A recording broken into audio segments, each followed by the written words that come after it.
Ele quer falar na sua vida, Ele quer se relacionar com você. Quanto mais perto eu estou de Deus, quanto mais próximo eu estou do Senhor, mais o pecado está longe de mim. Você entende o que eu estou falando? É por isso que uma vida com Deus é o remédio contra os desastres.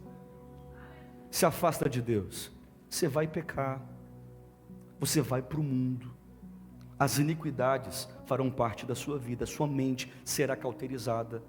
Quer vencer pecados, iniquidades, transgressões? Quer vencer tudo isso? Volte-se para Deus. Mergulhe neste oceano de intimidade, de relacionamento. Então assim, andar com Cristo é a gente ser desafiado a transformar a forma como a gente vê a vida, nossos pensamentos, a nossa leitura do mundo. Aconteceu isso com Nicodemos. Um coração aprendiz está disposto a ver Jesus como Ele se revela, como Ele se manifesta, e não com os nossos preconceitos, com as nossas tradições. A gente não pode pegar Cristo e colocar Cristo numa caixinha. É igual quando o Espírito Santo se revela sobre a igreja. Tem gente que pula, já viu alguém pular? Na unção de Deus, no mover de Deus, já viu? Tem gente que chora, outros sentem arrepios no corpo, outros caem de joelhos, outros são anestesiados pelo Senhor, mas tem gente que fica assim, ó. Não quer dizer que esse não está recebendo. É a multiforme maneira do Espírito de Deus trabalhar, de Deus se manifestar.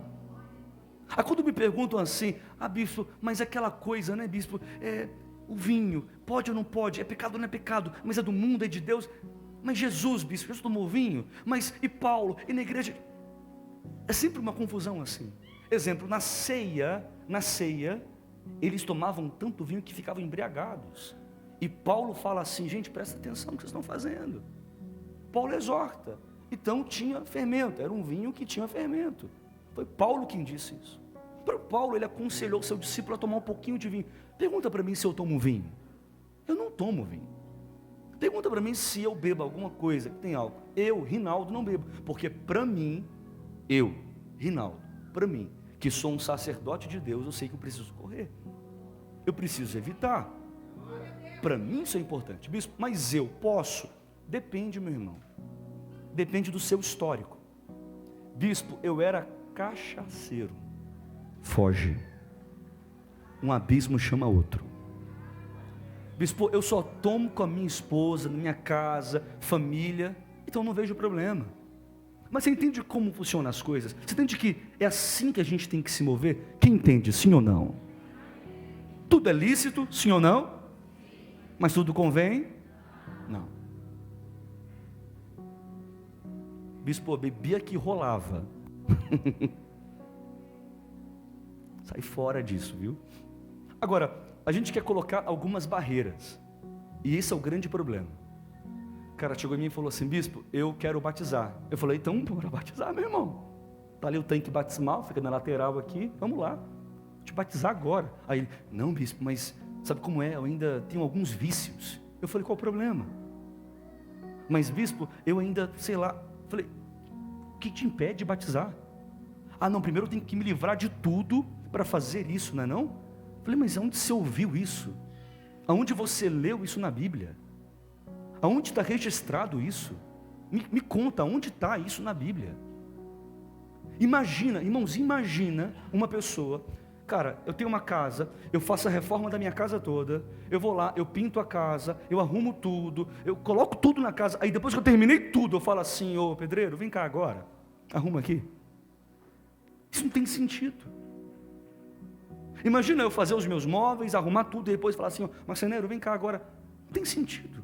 Quem faz a obra não é você. Quem faz a obra é Jesus em você. Então, eu posso te dar um conselho? Não tome o lugar dele. Sabe por quê? Sempre que você falou assim, cara, agora eu vou vencer o pecado. Sabe o que aconteceu? Passou uma semana, duas, você pegou de novo a mesma coisa. O mesmo pecado. Caiu no mesmo erro. Sabe por quê? Força própria. Sempre que você se levanta sozinho, você quebra a cara. Você anula a cruz. Posso dar um conselho aqui? Hoje fala, Deus, eu desisto. Bispo, como assim? É isso, desista de confiar em você mesmo. na sua capacidade, na sua força de mudar. Eu não sou, Ele é. Eu não tenho, Ele tem. Eu não faço, Ele faz. Eu não posso, Ele pode. Ele realiza a obra em nós. Seu querer e o seu realizar. Você entende o que eu estou falando? Eu falei para esse cara, cara, vamos batizar. Batizou. Passou um mês, ele falou assim: bispo, eu estou com nojo do cigarro. Eu não aguento mais essas coisas. Cara, imagina, na ceia do Senhor. Olha para mim, na ceia do Senhor. Domingo agora é ceia, é ou não é? Se eu subir aqui no altar domingo que vem e falar assim: pessoal, é o seguinte, só vai ceiar hoje quem não pecou. Irmãos, alguém vai ceiar? Não, me responda de verdade, alguém vai ceiar? Ninguém vai cear. Ninguém. Vai ficar a equipe inteira aqui, ó, sem entregar para ninguém, porque não existe isso, meu irmão. É por isso que ceia na Bíblia não é convite aos santos, é o convite aos pecadores. Quem entende o que eu estou falando? É por isso que Jesus, colocaram de ter mulher que foi pega em adultério, todo mundo falou assim: bora matar, ué.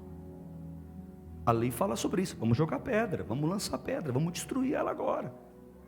Cristo olha assim e fala o seguinte: quem não tem pecado, atira a primeira pedra. Foi saindo de um por um, dos mais velhos aos mais novos, sempre os mais velhos primeiro, né? Mais sabedoria, sensatez, lucidez, foram saindo, de um por um. Ficou Jesus e a mulher. Jesus teve pecado?